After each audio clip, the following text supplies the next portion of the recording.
Sometimes people talk about trends versus fads. This just Hmm. shows us that this is not a fad.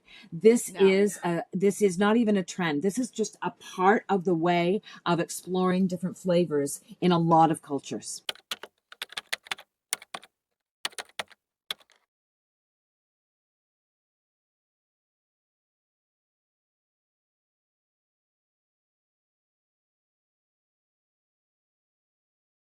I've been excited about this for about a year now since we did last last year's trends presentation, and I think this is going to be great. This year we are doing a slightly different format, so we're recording ahead of time, chatting about trends that you've seen in your part of the world, trends that I've seen in this part of the world, and we're just going to do a bit of a compare and contrast to see how things are shaping up. It'll be a nice, interesting East versus meets West kind of situation here. I think it So will, and thank you for inviting me. I certainly think that as we talk about the trends and fads today, we'll really see a great example of how this is global. You know, I might see things in North America, you might see things in your part of the world, but there are similarities. oh yes, absolutely, and it's insane how much we talk about globalization a lot, but you know it's insane how much actually the world is getting smaller and everything's kind of coalescing in very similar ways, but also slightly separate, different ways. So it's going to be really interesting to see how that is going to play out. So what we'll do is first we'll go through your set of trends for the year and for the coming year, and then we'll look at. I might pop in once in a while, interrupt you, let you know how things are panning out in this side of the world because I did attend a fair number of trade shows in Asia this year. So we can have a nice little conversation about that. And also, I think it would be great to hear what you saw and experienced at Fancy Food Show. Absolutely. So let's get started. I'm going to share the presentation. There we go. And let me know when you want me to change, go to the next slide. So, yes. I will. Thank you so much. I've really been looking forward to this because there's nothing I love more than talking about food. Well, maybe cooking and tasting and sharing food too. Well, welcome to Taste the Trends. This is all about the future of food. Today, we're going to blacken, braise, saute, and sear. I am passionate about food. I'm a global culinary trendologist, executive chef, and a culinary executive. I've worked for a number of major food companies around the world: President's Choice, Cara Operations, Unilever, Maple Leaf Foods, Trendy, where we were all about rescuing otherwise wasted fruits or vegetables. And for almost 2 decades, I've owned a company called Culinary Concierge. I look into the future of food. As a global culinary trendologist, I'm very externally focused. As an executive chef, I'm thinking about how to have those flavors and tastes and trends show up in products on gourmet and grocery shelves. And as a culinary executive, I work on strategy for the future for my clients. Nothing better. Food with a story tastes better. It's more memorable. And eating is storytelling and turning meals into memories. Every innovation tells a story. The taste of food has a global voice, just as we were saying this morning. Think about history and memories and conversations and connections. It points to the future. So food can be a change agent in the world. Well, let's kick off our Trend Watch report with the world of spicy and swicy and sweet. So it's a collaboration. And swicy is on a lot of innovators' taste buds right now. It's not a trend and it's not a fad. It is a staple in our industry right now in the world of innovation. On the left side of the screen, I put up Mike's hot honey. You know, Mike was ahead of this trend. I first saw Mike in 2010 at a fancy food show. Fantastic. He's done a lot of collaborations lately, drizzling on pizzas or with sopressata. It's a way to think about different places to have hot honey. He's co-branded with My Mustard, and now there's a hot honey Dijon mustard. I have a picture of Lay's potato chips there, sweet and spicy honey. They're slightly addictive. They're really quite wonderful. Coca-Cola is in on this as well with their spiced Coca-Cola. And then on the right, there's Momofuku Chili Crunch. Momofuku means little peach. It was brought to us by Chef David Chang, started in New York City. This really has become a destination in the condiment aisle because Momofuku was first is a great thing, but there's so many other innovative companies jumping in this condiment. It's loved for bringing a wow to all the senses. So think about a chili crunch or a chili crisp as spicy and crunchy, tangy, zippy, and aromatic. Putting it on eggs and avocado and veggies and grains. I love to blend it with butter and put it under the skin of a roast chicken. It's fantastic. It smells amazing when that's cooking. Drizzling it on hummus and try it over ice cream. I have to add to this because this is something that is pretty standard in this side of the world. Across Asia, we do have combinations of sweet and spicy and a whole melange of flavors. And at Tyfex this year, I saw this product, the guava candy with real plum and the mango candy with real chili. And this is from a fairly well-known candy brand in the country. And what they've done is they've brought these sweet and spicy flavors together in a candy with a little center filled with a spicy powder.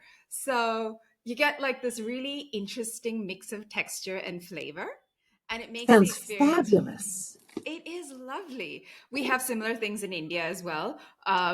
There is a candy called Pulse Candy, which kind of reinvigorated the entire sugar candy space in the country just by doing this savory and sweet combo in a candy format. And speaking of ice cream, another Indian brand. This is a seasonal product. Naturals is a very popular brand of ice cream in India, and they do seasonal fruit-based ice creams. So this is a guava ice cream with chili powder on top of it. And it's very nostalgic for many of us because during guava season, which is often the summer, you have roadside stalls everywhere where people are selling guava that's sliced up and has chili powder and salt on it. So you can see it in front of schools, in front of stores. So it's really like this entire thing is very nostalgic in this part of the world. Do you know And what I love about this is that sometimes people talk about trends versus fads. This just shows us that this is not a fad. This is not even a trend. This is just a part of the way of exploring different flavors in a lot of cultures.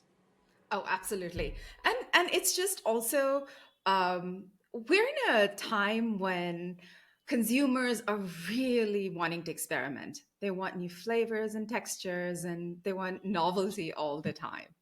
So it's almost like a permutation and combination of what will work with what and what can we bring together that would just blow people's minds. And this is kind of it. So Right. all right. So, all right, Christine, let's get back to. Here we go. Let's get back to, in just one bite, we'll talk about dumplings. So the dumpling market is so incredible and innovative. It's predicted by 2030 in the United States, the dumpling market will be $3.69 billion on grocery gourmet retail market. That's incredible. Dumplings can be from traditional to innovative. And so I think what's next in the dumpling market is all about home dumpling making. What do consumers need to make these dumplings at home?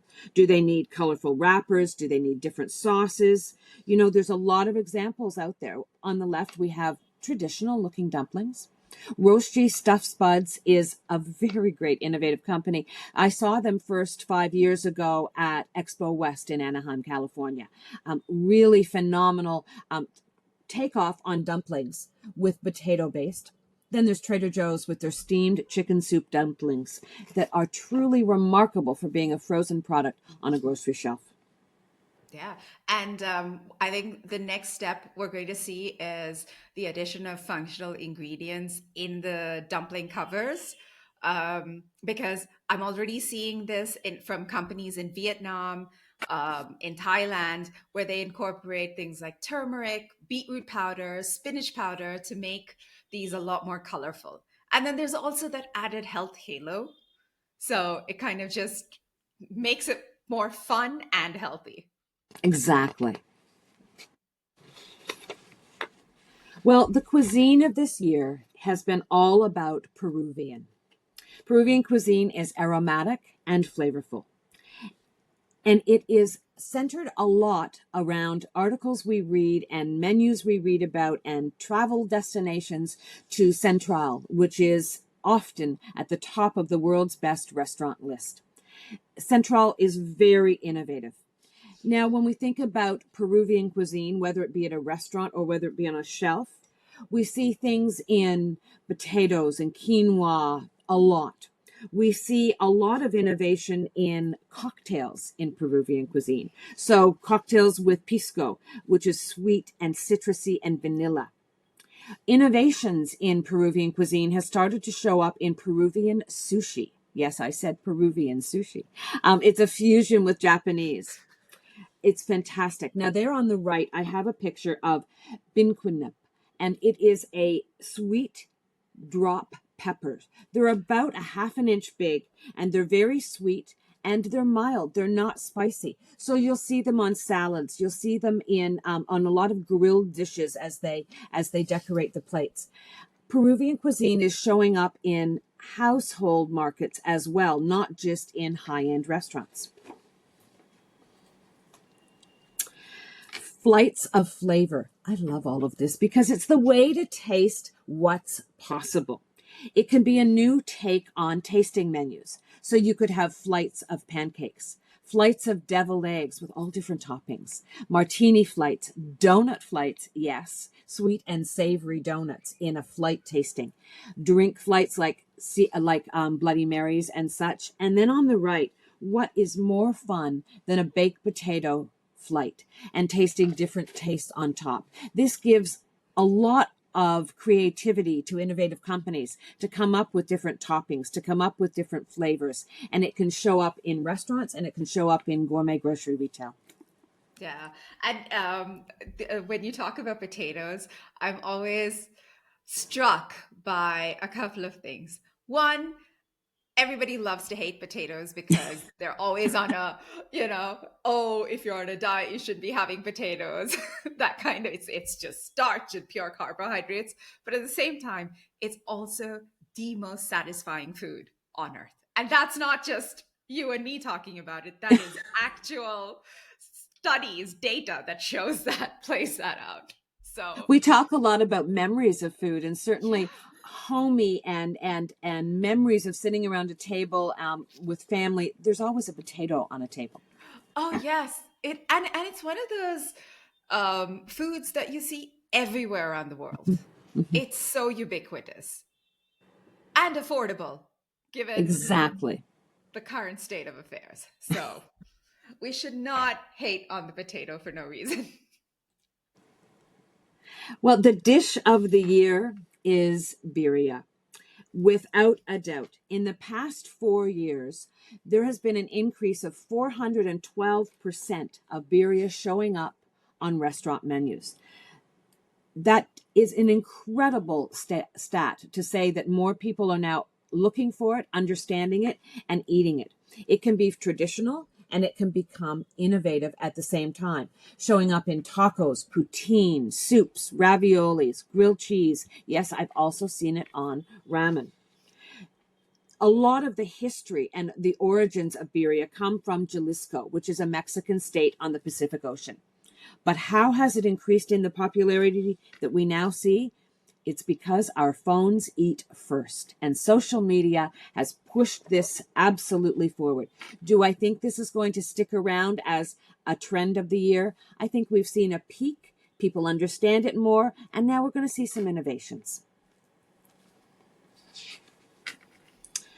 The future is freeze-dried. Yes, it is just the tip of the iceberg. This is related to the love food, hate waste that we've been talking about for a number of years. We know there is a huge critical issue in what we're going to do with food waste. And I don't like to use the word waste because it's not that we're producing something that's not edible. It's just that we have to be innovative with rescuing otherwise wasted fruits or vegetables. Yes, I have become a voice for this, and I go around the world to food shows and conferences and conventions, and I start conversations about solutions because it's everyone's issue to think about and it's everyone's issue to solve. When you freeze dry fruits and vegetables, it lowers the carbon emissions by 40%. But you don't have to worry about vitamins and nutrients because it retains 97% of the vitamins and nutrients. So there's opportunity here. Certainly, we know that the opportunity in freeze dried by 2032 is looking at a $180 billion category. Freeze drying fruits or vegetables, often at their source, often at farm level. That powder or those pieces can then be used in innovation. It can be put in soups and sauces. It can be put in every category from breakfast to lunch to dinner and desserts. It can absolutely be part of the pet food market. This is not going away. This is our future. And this is where we're going to see a lot of innovation going forward. Oh, absolutely. I am a big fan of this processing trend, food processing trend. Food processing has suddenly become very cool. Mm-hmm. Uh, so, across a lot of the trade shows that I attended this year, I have seen everything from freeze dried cheese to freeze dried yogurt to freeze dried dessert and sauces. And it is fascinating how you can take a product and completely change its texture and form with this. I'm not going to say a simple process, but it is at its core a really easy thing to do, It particularly. absolutely is. You know, when you think about, let's talk about tomatoes, Mhm. and you're shipping tomatoes across a country. Well, you're shipping weight, you're shipping water.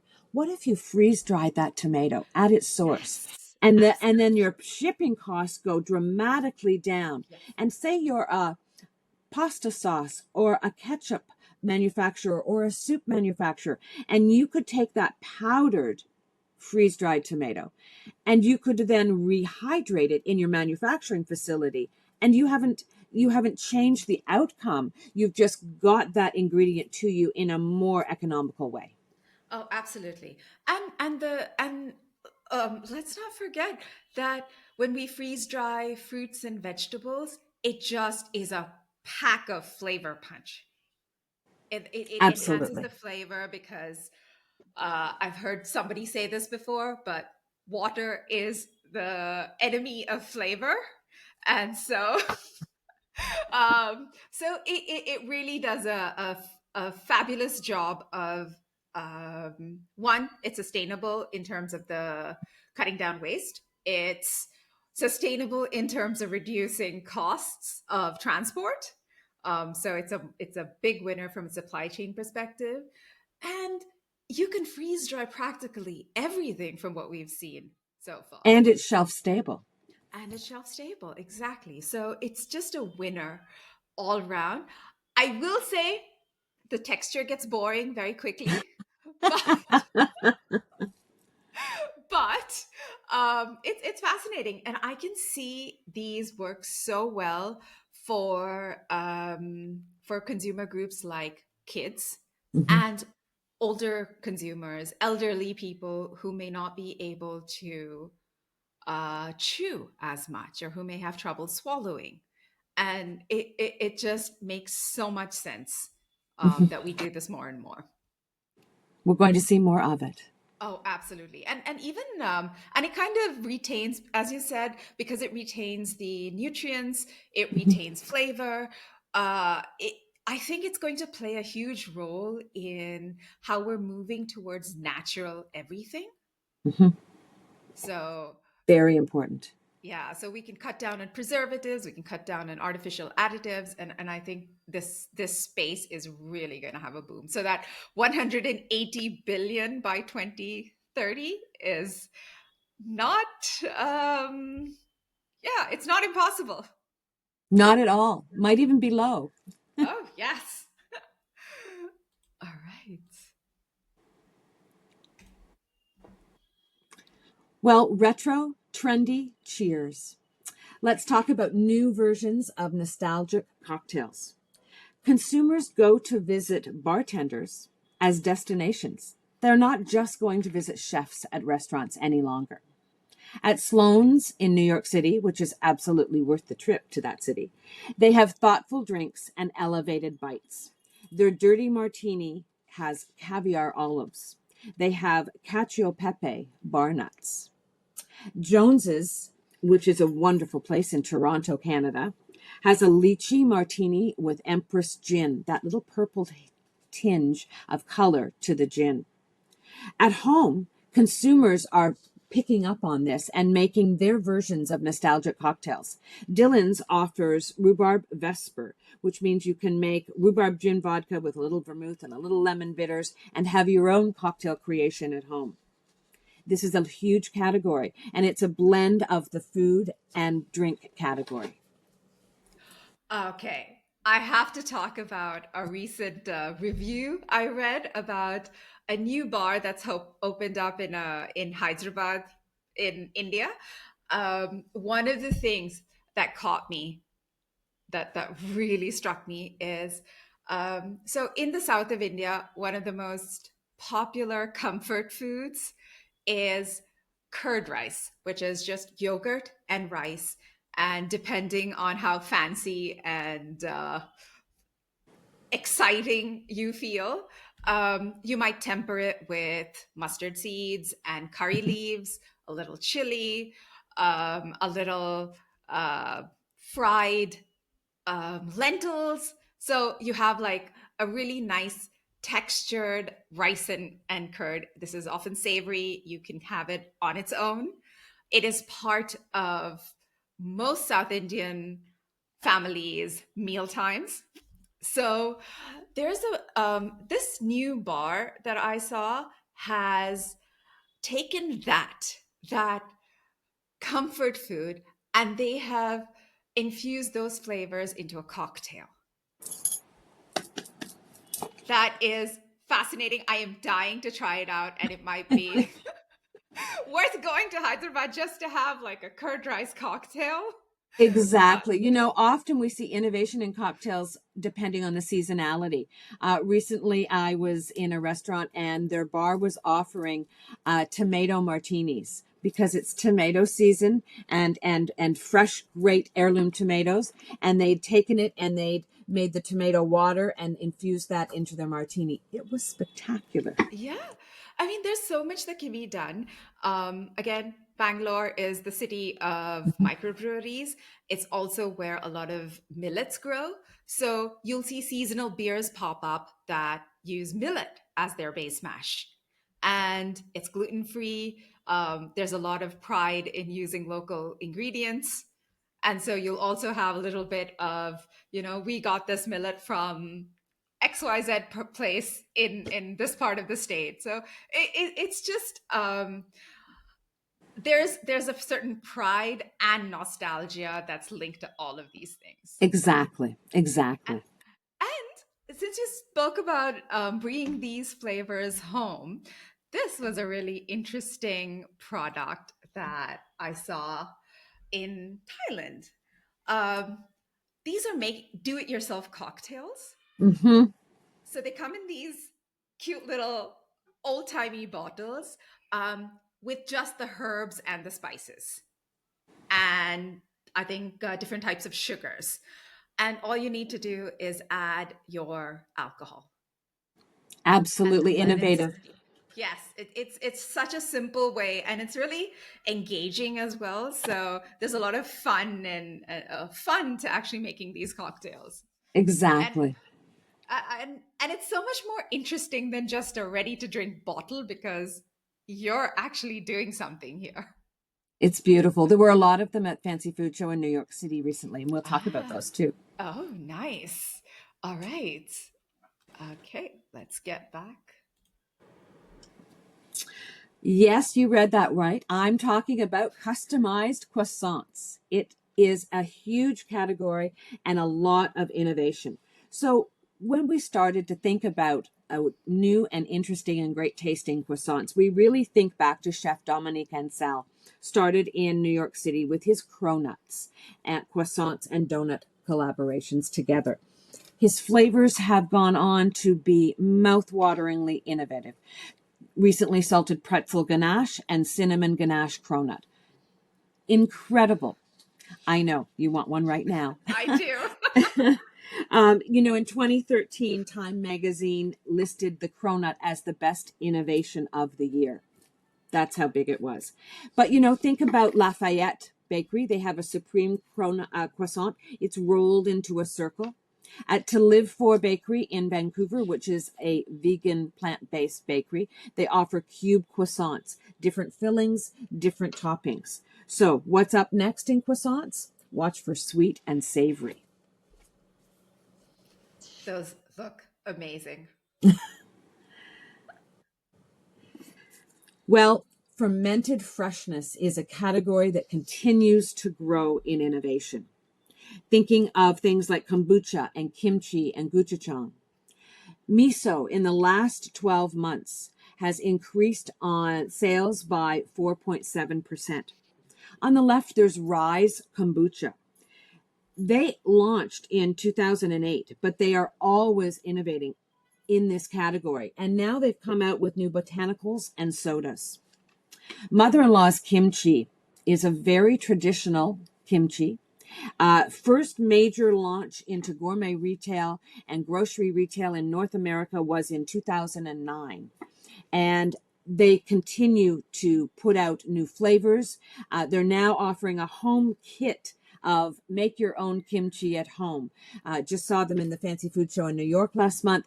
And you then, like just what you said about your craft cocktails at home, you add the liquid, you add your vegetable, and they provide you the spice packet.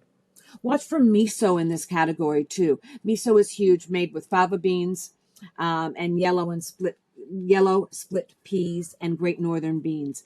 A lot of people at home are learning how to do this as well. Okay, so I actually, we have a lot of fermented foods this side of the world, so it's not, I guess, I'm always looking for something new. And I think I found this particular product. Uh, it's a fermented rice drink. And I will say this, most rice eating cultures have a version of a fermented rice something, where any leftover rice, you just add water, let it sit overnight, and you can drink it. It's great. You can add whatever you want to it, spices, herbs, anything, meat. A lot of rice eating cultures do this, and I've always wondered why we've never seen more fermented rice drinks. And here we have it. Because interestingly, fermented rice water has become a massive ingredient in beauty. I see it in serums, face serums, in toners, in various skincare products, and I just find it fascinating that it hasn't really made the transition to food yet. And I think maybe we'll start seeing a bit more of this once people realize that, hey, rice is fermented rice drinks are really good for the stomach. They're light. Exactly. Now imagine taking a fermented rice drink and applying it to the creative craft cocktails that we were talking about. Bartenders Yes. could get a hold of this, and it doesn't have to be a cocktail with alcohol. It can be a creative mocktail as well. Oh yes. Oh yes, absolutely. As really and it kind of ticks off all the boxes. Hmm. It's gluten free. It's really easy on the stomach. It's one of those few non allergen ingredients right now. So Fabulous. I'm really keen on seeing this ingredient grow. Okay. Well, please go hug a farmer. Farmers and technology are the future for consumers. It ties together the freeze dried. It ties together the love food, hate waste, and it all comes together in innovation. We know that 52% of consumers want vegetables to be more nutritious, and 40% of consumers want to know more about the people who grow their food. 56% of consumers choose produce based on taste. So a lot of innovations in this category. On the right, I have a picture of a package of habanero peppers. These come from Rose 7 Seed Company. Chef Dan Barber from Blue Hill Stone Barns in Pontantico Hills, just outside of New York City, is incredible chef. But he's also gone back to working with farmers to come up with seeds that have heirloom seeds and innovative peppers, innovative squash. Incredible. I also have a picture up there of Driscoll strawberries. So Driscoll strawberries are producing a whole variety of strawberries called Sweetest Batch. High in flavor, great for a combination in your mouth of fruit punch and a strawberry candy. Not overly sweet, but it reminds you of standing in a farmer's field and picking that strawberry and popping it in your mouth. Yeah, yeah. This is going to be a big thing everywhere because um, I think in most parts of the world, farmers tend to have small holdings, and people are always very fond of farmers. Like the whole concept of farming, because that's where our food comes from at the end of the day. And if you go back far enough in history, we all were linked to the land. Mhm. Exactly. And being connected to that again, there's a tangible benefit that people find.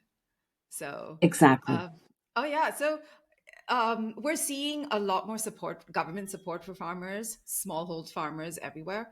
And again, this should help with newer I, uh, okay, I hesitate to use the word engineered because it comes with, it's kind of loaded. I know it is, but that's where we have to take experts who can know how to Yes. do this. We're not making fake food. We're just Yeah, making better food that already grows in the ground. absolutely. And we've seen things like how science can really help this, because if you think of the pink pineapple from Del Monte, Totally right. it's beautiful. It's just slightly tweaked.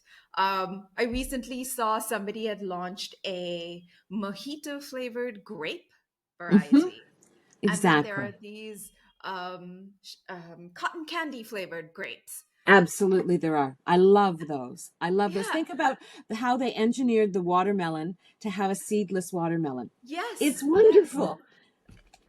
So all of these things, I mean, if you can do that, imagine the possibilities for the future, particularly for people who are a little, let's say they don't like to eat their fruits and vegetables. Can you introduce flavors? Can you make them so that they taste, your spinach tastes like pesto? Okay, we're on to something there. There's the idea for free for anyone listening. Oops. Oh, sorry about that. Um,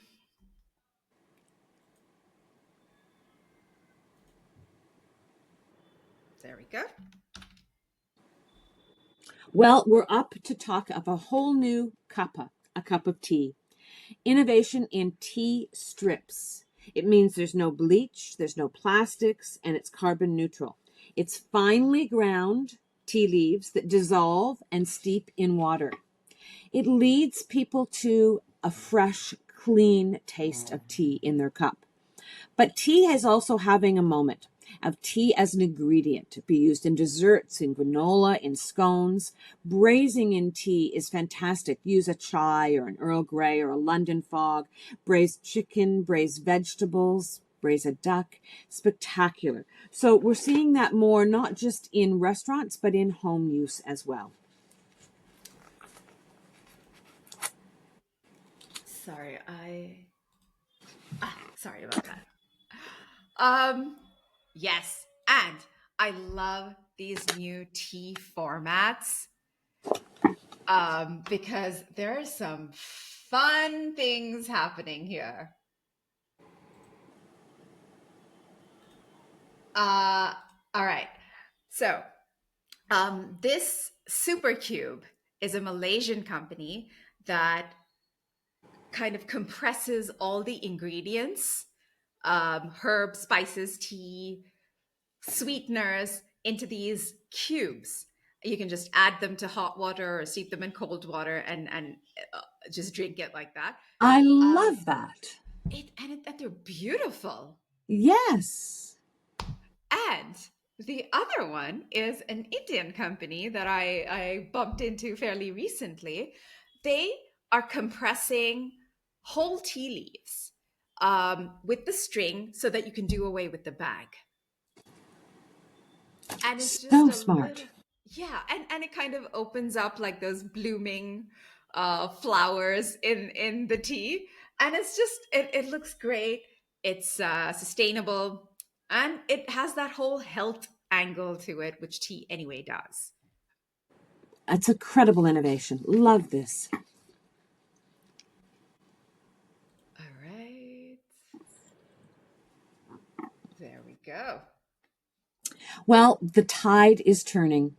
Innovation and harvest, giving us new sea and freshwater greens. So, sea moss is high in iron and magnesium and iodine. Sea moss is used in gummies often. Duckweed is higher protein than leafy greens. It has, it can be also called water lentils if you don't see the word duckweed. 33 to 51% protein. It's great in smoothies and in salads and in a stir fry. And agar agar, we know, is fiber based and it really helps with digestive support. And it's a plant based gelatin from the red algae. So start to look at what's happening. It's not just the seaweeds that we know are healthful and innovative and popular, but now look for sea greens. Oh, oh yes. One of the standout ingredients for me from Tyfex was Wolfia, which is a species of duckweed. They're in the same family. And it's just these tiny little globules that grow, I think, on fresh water. And the Thai government is promoting these as a future food, particularly from a sustainability perspective, because it can grow anywhere. Yes, and it grows so fast too. Yes, exactly. And they had even given out samples of this for tasting. So as you can see, these tiny little caviar-like balls here. It's a lovely garnish. It's insanely healthy, as you mentioned, and Yes. so it's high protein. And so as the hunger for protein grows, I think we're going to start having to look for newer sources of protein, and water seems to be the right source for it. It does, and absolutely, it's certainly the future. All right. Well, I thought what we would do next is take a look inside my culinary crystal ball for things that I'm watching not only this year, but into the future.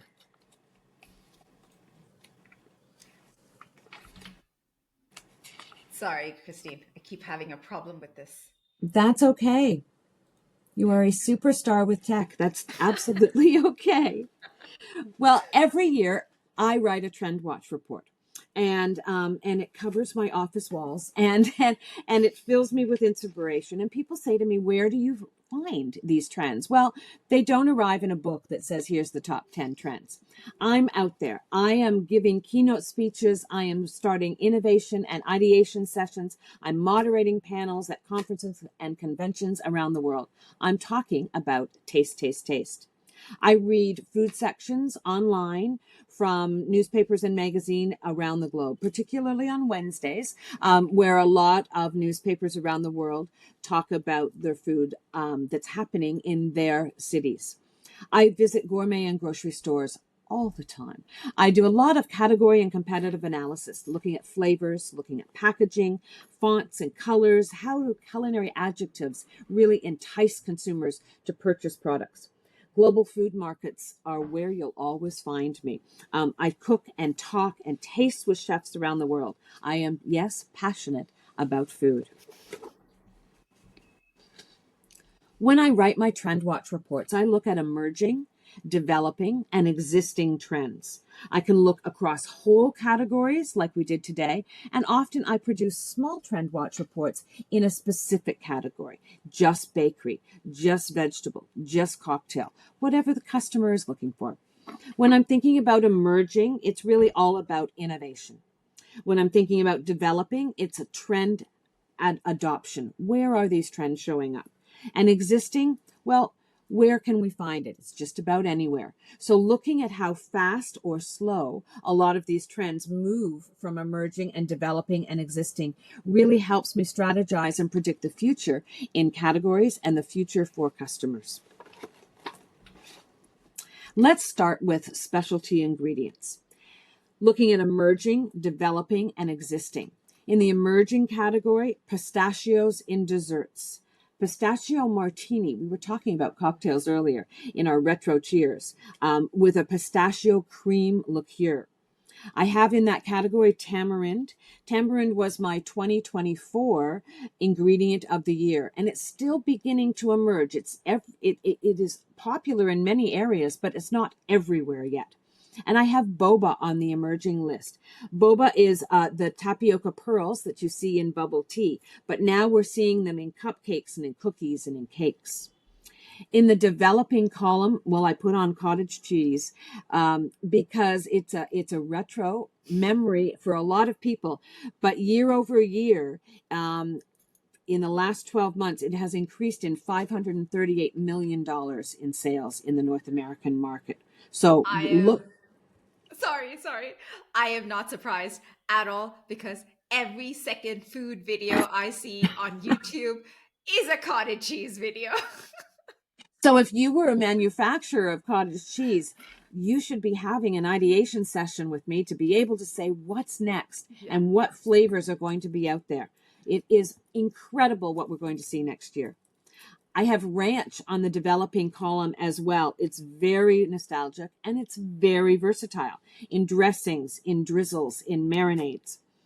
I have vinegars, and some people might say, well, vinegar is not a trend or emerging, but it absolutely is. Particularly drinking vinegars, really great for digestion. Cucumber vinegar. I saw a cherry balsamic vinegar the other day. The aroma was spectacular. And then in the existing column, well, Roma tomatoes. And why are they on there? Because they are existing and they're everywhere. But in tomato season, what do? I freeze a tomato whole in the freezer. And when I want to serve it over a salad or over burrata or bocconcini, I take it and I grate it on a cheese grater and I make tomato snow. Oh, that sounds amazing. I don't know. Okay, speaking of vinegars, I don't know if we actually added this product. I hope we did because oh no, we didn't. But I'm gonna retroactively, we'll add it when we're editing. But um, one of the most fascinating products that I came across recently was a cocoa vinegar. Oh, And wow. yeah, and so this small family-owned company in Thailand is using they're picking up cocoa seeds, or is it cacao seeds or cocoa Cacao. seeds? Hmm. Cacao seeds that aren't that good enough to be added to chocolate, to go into the chocolate making process, and they're fermenting it. Oh, I have to have that. Yeah, it is. It is absolutely delicious. The gentleman I talked to, we have the video of the product on our YouTube channel. I've talked to the chap who made this. It is delicious, and he was actually saying that he's got a lot of interest from manufacturers in the US I who bet are he just, does. yeah, absolutely fascinated by it. So, Oh, can't and wait. yeah, and it's again, it goes back to waste reduction, because It does. they're It using, does. yeah, they're using seeds that would have otherwise been discarded and not have been touched at all. So Amazing. yeah. And he markets it as a something that's good for gut health because it's full of Yes. probiotics. Oh, I have to get some. Oh yes, we'll try and figure out how to get you some. All right. Up next is our cuisines and dishes. So, in the emerging column, sourdough. Yes, it's been around a long time. Certainly through the pandemic, a lot of people were baking and feeding their sourdoughs. But sourdoughs are showing up not just in pizzas and flatbreads, but brownies, crackers. Patagonia Provisions has a sourdough cracker. In pasta, Bio Nature is put out sourdough spaghetti. Also on the emerging column, I have Dondurma, and it's a Turkish ice cream that's made with that can be made with goat, sheep, or cow milk. Yes, Chef is up there on the emerging column. It's all about what home cooks want: the best gadgets and the best ingredients and the best tips and tricks from chefs in restaurants. We'll talk about that in a bit when we talk about the Fancy Food Show in New York. In the developing column, well, I have wellness drinks. Wellness conscious consumers are driving the growth of innovation in this category. They are very informed. They know more about this than they ever have before, and they're driving innovation. Certainly, pop up food trucks are on the developing column. It's a great way to taste the culture of a city. Portland, Oregon has been famous for their food truck festival for a long time. In existing, we all know about avocado toast. Sunday night meatloaf is all about stories and memories. And we said food with memories tastes better. Cooking methods and equipment. Well, convenience portions. Think about sous vide serving pouches that are in gourmet and grocery and convenience stores now are part of the emerging column. When I think in the developing column, caramelized, is right up there. It has sweet and savory applications. It can be butter, like browned butter, vanilla and brown sugar. Trader Joe's has just put out a butter with brown sugar and maple syrup whipped into it. I can't actually keep it in the fridge all the time because I want to put it on everything, not just spreading it on toast in the morning, but I baked some sweet potatoes and some squash and I drizzled it over that. Oh, it was incredible. In the existing column, well, braising and roasting, of course, always will be part of us. And because I sit in a sea of cookbooks, the love of cookbooks is increasing. And I think equipment and processing methods and cooking methods don't get the love they deserve all the time. And I mean, if we take something like the air fryer now, which Yes, is a part of many homes, at least in Western markets. yes. Even here, I see people who have air fryers and who are buying air fryers. it's a fascinating way how innovation has kind of also changed. Like you can go to the store and buy foods where the instructions is how to use it on an air fryer. Well, and so that's why I include cooking methods and equipment in my Trend Watch reports, because as a food manufacturer, if you manufactured air fryers, or if you manufactured microwaves, or if you manufactured fondue pots, you would want to follow the sales of those categories. So Yes. you could come up with the next innovation the consumer needs to buy to use that equipment at home, just to stay ahead of the trend. And that's what being externally focused and trend watches are all about. Yeah, absolutely. And I think maybe the next one to kind of hit it big, maybe that Ninja Creamy. Yes. Yes. It is everywhere. And it just like ice cream used to be a category where you had to buy. Yes, that's Making right. ice cream at home is a nuisance. But with this, it's just made it so much easier.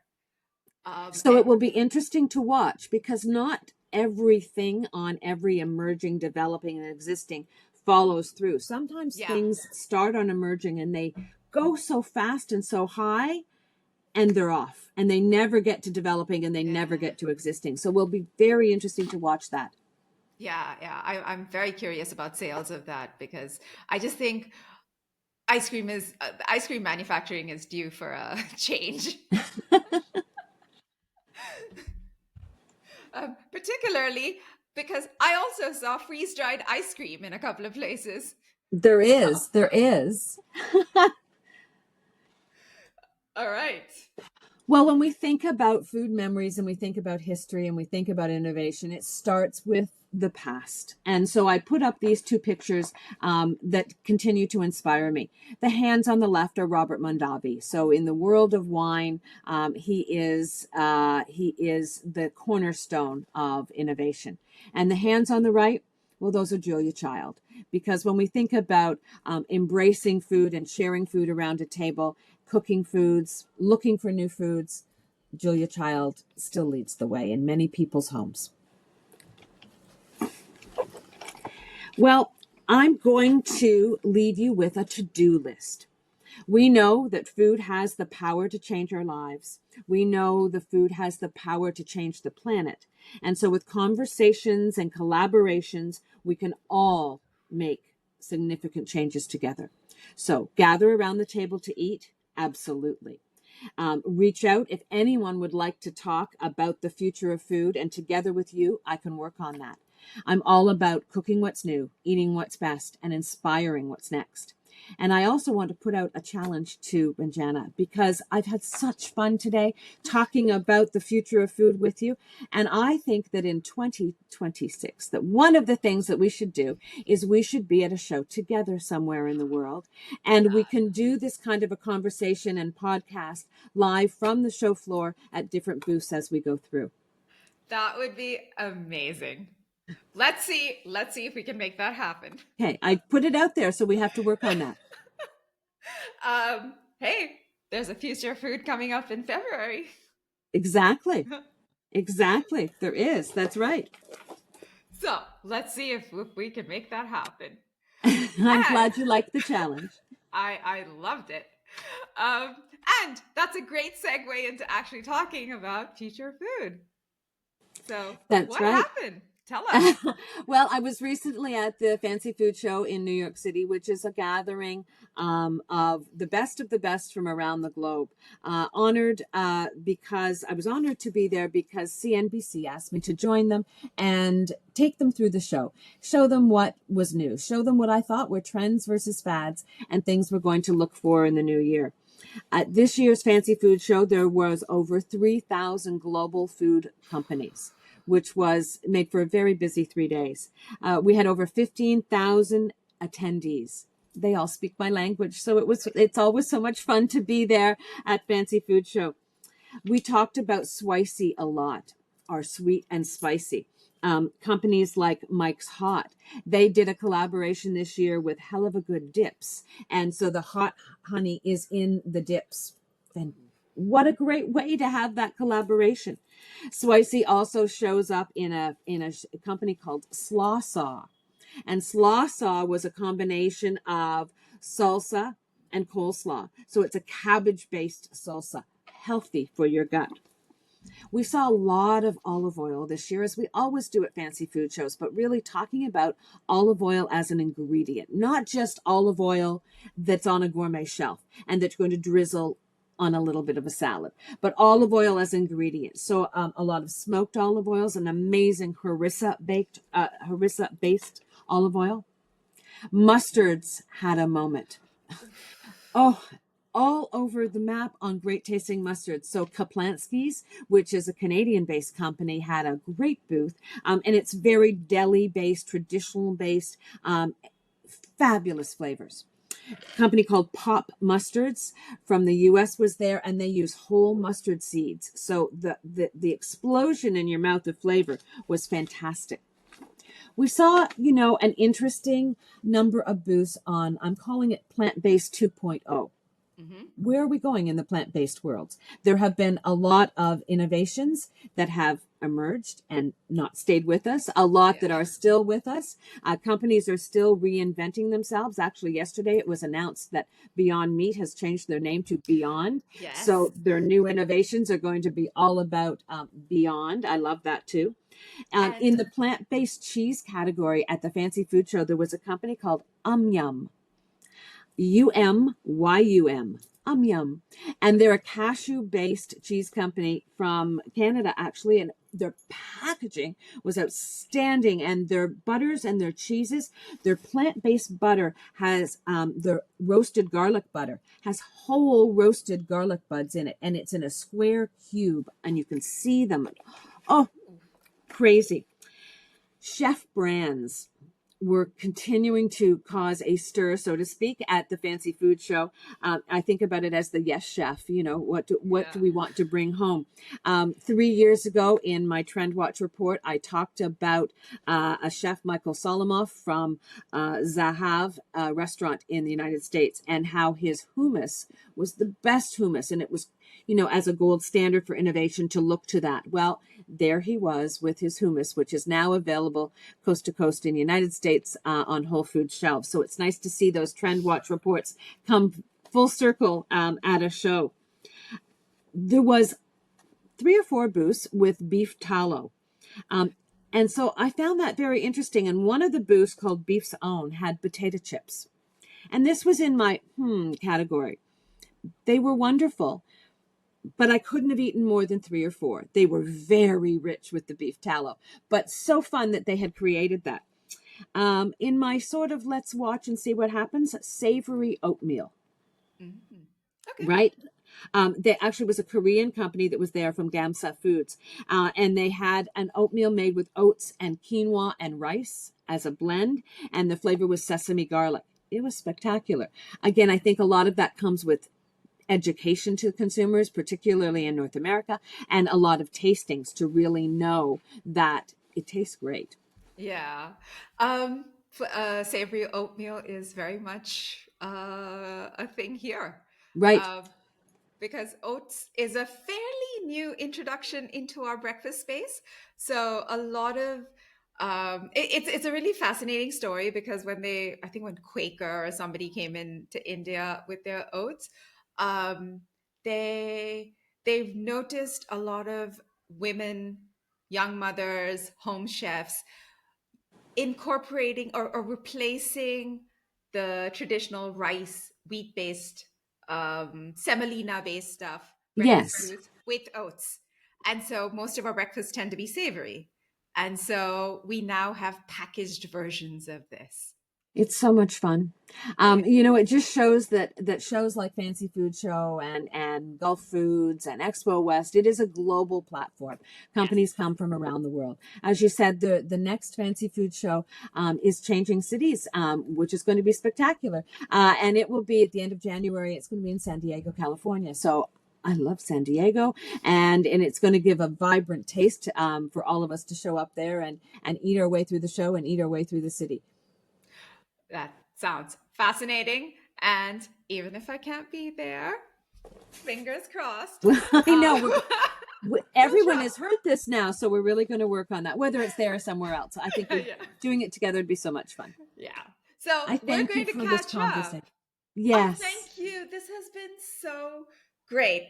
And I am looking forward to catching up with you after the San Diego Fancy Food Show to see what you've seen and learn all of the new things that are going to pop up. So, Well, and even before then, we will do a little catch up. In a few weeks, I'm off to France. I'm leading a group of people in Julia Child's footsteps to see what Julia loved to eat through Paris and the Loire Valley, and so to go to the markets and to visit the little bakeries and cheese shops and things in France. And so I'll look in grocery stores as well while I'm there and see what's on their shelves. amazing. I can't wait for that. Let us know. We're gonna I would love if we can also post about that and let people know what you're up to. Absolutely. We can taste through my journey. We'll pass on some photos while I'm there for sure. Amazing. Christine, this has been an absolute delight. I'm so glad we could do this. And I'm looking forward to doing a lot more of these. We will. Absolutely. Thank you so much. It was wonderful. Thank you. Thank you. And you have a lovely day ahead. You too. We'll talk soon. Taste. All right.